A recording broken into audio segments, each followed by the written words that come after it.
السلام علیکم ناظرین، میں ہوں حسان المصطفیٰ اور آپ دیکھ رہے ہیں میرا official YouTube channel. Today we are going to discuss the first 6 article of constitution of Pakistan 1973۔ یہ آرٹیکل جو ہے بیسک سے ہیں، ان میں سے جو ہے ہر ایک آرٹیکل جو ہے اپنی اہمیت رکھتا ہے، بٹ دا لاسٹ ون جو آرٹیکل 6 ہے اٹس ویری امپورٹنٹ۔ اس کے اندر ہم کچھ ایگزامپلس بھی کریں گے، اس کی بنا کے اوپر جو ہے ملک میں کچھ ہوتا بھی رہا ہے اوپر نیچے، تو اس کو ہم تھوڑا سا ڈیٹیلڈ ڈسکس کریں گے۔ چلیں جی اسٹارٹ کرتے ہیں فرسٹ آف آل آرٹیکل 1 سے۔ آرٹیکل 1 ہے، اس کی ہیڈنگ ہے جمہوریہ اور اس کے علاقہ جات۔ مملکت پاکستان ایک وفاقی جمہوریہ ہوگی جس کا نام اسلامی جمہوریہ پاکستان ہوگا، جسے بعد ازیں پاکستان کہا جائے گا۔ یعنی کہ پاکستان کا جو پورا نام ہے وہ ہے اسلامی جمہوریہ پاکستان۔ یہاں پہ اسلامی جمہوریت ہوگی، ایک ڈیموکریسی ہے، ایک ویسٹ ڈیموکریسی اور ایک ہے اسلامک ڈیموکریسی۔ ویسٹ ڈیموکریسی جو ہے وہ بالکل ہی اسلام میں حرام ہے، اسی لیے اسلام میں شرعیت کا تصور تو ہے لیکن ویسا نہیں ہے جو ویسٹ کے اندر ہے۔ وہ اس لیے اقبال نے کہا تھا کہ جمہوریت ایک طرز حکومت ہے کہ جس میں بندوں کو گنا کرتے ہیں تولا نہیں کرتے۔ جو آپ دیکھ لیں ہمارے انڈیا میں، بنگلہ دیش میں، پاکستان میں ہارس ٹریڈنگ ہوتی ہے، یہ جمہوریت کا جو ہے وہ ایک ویک پوائنٹ ہے، ہارس ٹریڈنگ ہوتی ہے۔ اس میں جو ہے نظریے کی کوئی پاس نہیں ہوتا، صرف اور صرف بس بندے پورے کرنے ہوتے ہیں، فلور پورا کرنا ہوتا ہے۔ اس لیے اقبال نے یہی اسی حوالے سے کہا تھا۔ چلیں جی، لیکن مزے کی بات یہ ہے کہ یہاں پر اسلامی جمہوریہ بھی نہیں ہے، یہاں پر جو ہے کوئی اور فیصلے کرتے ہیں ہمارے۔ چلیں جی، پاکستان کے علاقے مندرجہ ذیل پر مشتمل ہوں گے۔ فرسٹ آف آل الف، صوبہ جات بلوچستان، خیبر پختونخوا، پنجاب اور سندھ۔ دارالحکومت اسلام آباد کا علاقہ، جس کا حوالہ بعد ازیں وفاقی دارالحکومت کے طور پر دیا گیا ہے۔ وفاق کے زیر انتظام قبائلی علاقے اور ایسی ریاستیں اور علاقے جو الحاق کے ذریعے یا کسی اور طریقے سے پاکستان میں شامل ہیں یا ہو جائیں۔ آپ نے دیکھا ہے کچھ علاقے جو ہیں ادھر ہمارے ہاں ضم ہوئے ہیں اور کچھ ریاستیں جو ہیں وہ بھی ضم ہوئی تھیں، مثال کے طور پر اسد بھاولپور ہے، اس طرح اور بھی ریاستیں جو ہیں وہ ضم ہو سکتے ہیں، یہاں پر یہ بھی کہا گیا۔ مجلس شورا پارلیمنٹ بذریعہ قانون وفاق میں نئی ریاستوں یا علاقوں کو ایسی قیود و شرائط پر داخل کر سکے گی جو وہ مناسب سمجھے۔ یہ بھی بہت ایزی ہے، نئی ریاستوں یا علاقوں کو ٹھیک ہے شامل کر سکتے ہیں، کوئی شامل ہونا چاہتا ہے تو ان کو کر سکتے ہیں۔ سیکنڈ ون، اسلام مملکتی مذہب ہوگا۔ اسلام پاکستان کا مملکتی مذہب ہوگا، قرارداد مقاصد مستقل احکام کا حصہ ہوگی۔ چلیں جی دیکھیں، ضمیمہ میں نقل کردہ قرارداد مقاصد میں بیان کردہ اصول اور احکام کو بذریعہ حاضر دستور کا مستقل حصہ قرار دیا جاتا ہے اور وہ بحسب ہی مؤثر ہوں گے۔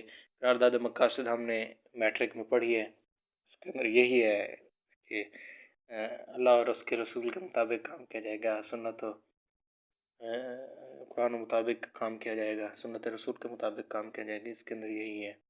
چلے جی آگے چلیں، استحصال کا خاتمہ۔ مملکت استحصال کی تمام اقسام کا خاتمہ اور اس کے بنیادی اصولوں کی تدریجی تکمیل کو یقینی بنائے گی کہ ہر کسی سے اس کی اہلیت کے مطابق کام لیا جائے گا اور ہر کسی کو اس کے کام کے مطابق معاوضہ دیا جائے گا۔ یہ بس وہی ہے، عوام کے حقوق کا تحفظ اور عوام کے جو ہے وہ روزی روٹی کا تحفظ، اس کے بارے میں یہ ہے اس آرٹیکل۔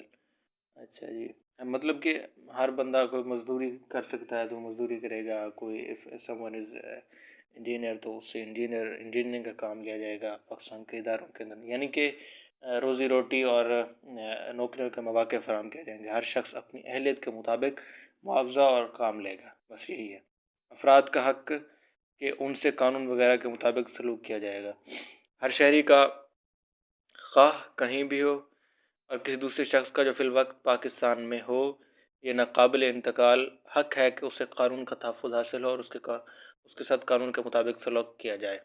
لیکن یہاں پہ جو ہے وہ بڑا مشکل ہی ہوتا ہے، کوئی بات کر دے، یہاں پہ فریڈم آف اسپیچ تو ہے نہیں، بس وہ اغوا کر لیا جاتا ہے، اور ہم نے دیکھا ہے کہ آج تک بڑے بڑے بندے اغوا کیے جاتے ہیں اور وہ چھانگا مانگا کے جنگلوں سے دریافت ہوتے ہیں۔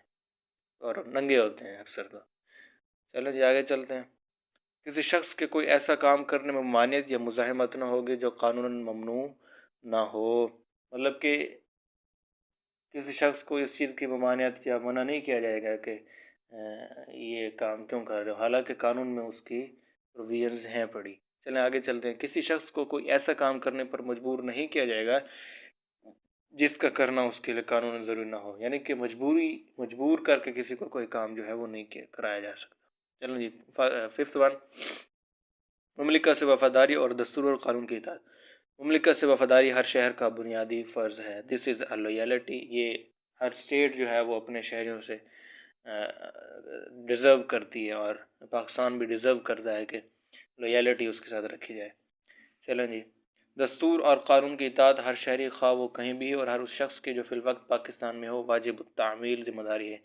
اگر آپ کہیں پہ رہ رہے ہیں تو وہاں کے رولز اینڈ ریگولیشن کے مطابق رہنا پڑے گا۔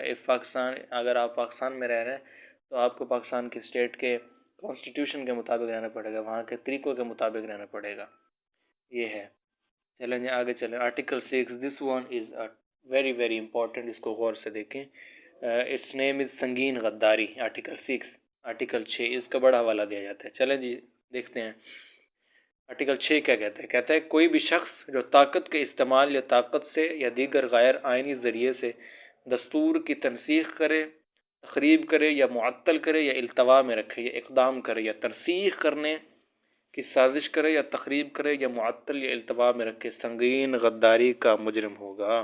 ہوتا یوں تھا کہ فوجی ڈکٹیٹر آتے تھے، جیسے ایوب خان، جیسے ضیاء الحق، تو وہ جو ہے نا یحییٰ خان، انہوں نے ملک کو لتاڑ کے رکھ دیا تھا۔ 10-11 سال وہ کر کے گیا ایوب، پھر 12 سال اس نے کیے ضیاء الحق نے۔ جیسے ضیاء الحق وہ مر گیا تو پھر اس کے بعد جو ہے نا بعد والی آنے والی حکومتیں، جمہوری حکومتوں نے یہ قانون بنایا کہ کوئی بھی شخص جو ہے وہ قانون کو التوا میں رکھے گا یا قانون کو توڑے گا، قانون ہاتھ میں لے گا، وہ جو ہے وہ اپنا آ کے، جیسے ڈکٹیٹر آتے تھے نا تو وہ اپنا جو ہے وہ قانون LFA کے تحت جو ہے وہ لیگل فریم آرڈر کے تحت، اپنا جو فریم ورک آرڈر کے تحت اپنا جو ہے وہ قانون لاگو کر دیتے تھے، اور وہ اسمبلیاں تحلیل کر دیتے تھے، وہ عدالتوں کو جو ہے وہ ناپید کر دیتے تھے، عدالتوں کو اپنے مطابق چلاتے تھے۔ تو ڈکٹیٹرشپ ایک طرح کی ہوتی تھی۔ تو اس کی سزا یہ لگی گئی ہے کہ اس کے خلاف جو ہے وہ سنگین غداری کا مقدمہ چلایا جائے گا۔ اس کے ہم اگزامپل لکھتے ہیں۔ پرویز مشرف کے اوپر سنگین غداری کا مقدمہ چلا۔ عمران خان صاحب کے دور حکومت کے اندر پرویز مشرف کو پھانسی کی سزا دی گئی جسٹس وقار الملک نے۔ تو پھر جو ہے سارے جنرل آصف غفور اور سارے خان صاحب یہ جو ہیں سارے پیچھے لگ گئے، اس جو ہے وہ سزا کو ریورس کرایا، اور یہ تک لکھا کہ جج کی دماغی حالت ٹھیک نہیں، اور دوبارہ فیصلے کو ریورس کیا۔ تو پھر ابھی آ کے جیسے قاضی فائز نے اس معاملے کو ٹیک اپ کیا ہے، دوبارہ جو ہے اس معاملے کو جو ہے وہ بحال کر دیا گیا۔ یہ تو ہوتا رہا ہے پاکستان کے اندر، اور ابھی بھی سنگین غداری کے اوپر بات ہو رہی ہے۔ تو ابھی جو کہ 2024 کے الیکشن کے بعد جو لیاقت چٹھا جو کمشنر راول پنڈی ہیں، انہوں نے بیان دیا، انہوں نے بھی یہ کہا کہ میں نے قوم کی پیٹھ میں چھرا گھونپا ہے، اور میں نے جو ہے وہ ریگنگ کرائی ہے الیکشن کے اندر 11 سیٹ کے اوپر، NA کی 11 سیٹ کے اوپر راول پنڈی کے اندر۔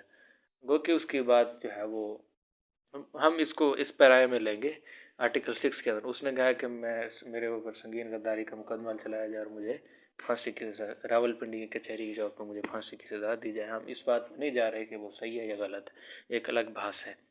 چلیں جی آگے چلتے ہیں۔ کوئی جو شک 1 میں مذکورہ افعال میں مدد دے گا یا معاونت کرے گا یا شریک ہوگا، اس طرح سنگین غداری کا مجرم ہوگا۔ کوئی شخص جو قانون توڑ رہا ہے، someone is dictating his order, someone is taking help, giving him help، تو جو ہے وہ بھی بالکل سیم ٹو سیم سنگین غداری کا مجرم ہوگا۔ آگے چلتے ہیں۔ شک 1 یا شک 2 میں درج شدہ سنگین غداری کا عمل کسی بھی عدالت کے ذریعے بشمول عدالت عظمیٰ اور عدالت عالیہ جائز قرار نہیں دیا جائے گا۔ یہ بات بہت اہم ہے۔ عدالتوں نے جو ہے نا ہمارا بڑا ہی ڈارک جو ہے نا وہ پہلو رول رہا ہے پاکستان کی ہسٹری کے اندر۔ مثال کے طور پر اب کوئی ڈکٹیٹر آتا ہے، وہ آ کے عدالت سے رجوع کرتا ہے، عدالت اس کو اجازت دے دیتی ہے، عدالت جو ہے اس کو تحفظ فراہم کرتی ہے، اور وہ یہ عدالتوں کی ناکامی ہوتی تھی۔ اسی میں اس کے اندر لکھ گیا ہے کہ کوئی ڈکٹیٹر آتا ہے، اس کو عدالت اگر تحفظ فراہم کرتے ہیں تو وہ بھی مجرم ہوگا، وہ بھی سنگین غداری کا مجرم ہوگا۔ چلیں جی آگے چلتے ہیں۔ مجلس شورا پارلیمنٹ بذریعہ قانون ایسے اشخاص کے لیے سزا مقرر کرے گا جنہیں سنگین غداری کا مجرم قرار دیا گیا ہو۔ ٹھیک ہے جی، وہ کس طرح کی وہ مطلب کہ غداری کی ہے، جیسے میں نے آپ کو دو اگزامپل دی، ایک ڈکٹیٹرشپ والی اور دوسری جو ہے وہ الیکشن ریگ کرنے والی، یہ بھی تو ایک طرح کی غداری ہے۔ ایسی مطلب جرم کے مطابق جو ہے وہ پارلیمنٹ جو ہے وہ سزا کا مقرر کرے گا۔ چلیں جی، آپ کو اگر ویڈیو پسند آئی ہو تو اس کو لائک شیئر